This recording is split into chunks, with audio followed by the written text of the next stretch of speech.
There's a couple of easy ways to delete emails in the iOS Mail app, either individually or batch deleting a larger amount at once. My favorite way to clear emails from my inbox is to swipe them all the way to the left. By default, this will technically archive the email so it doesn't get fully deleted, but it's removed from your main inbox. You can also set this gesture to actually delete emails, and I'll show you how to change that setting in a minute. If you want to delete multiple emails at once, you can tap the Select button up top and then select all the emails you want to delete. Or hit Select All in the top left corner.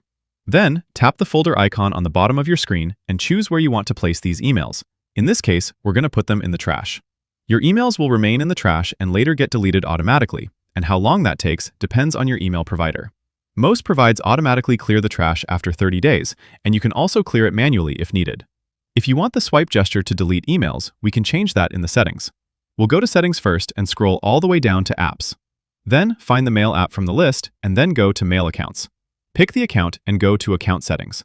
Then tap Advanced, and here we can choose the Discarded Messages option. You can set it to send those mails to the archive mailbox or in the deleted mailbox. Once you make the change, go back one step and make sure to tap Done in the top right corner to save your changes.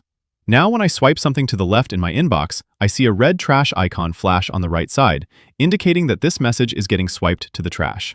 And that's how you delete emails in the Mail app.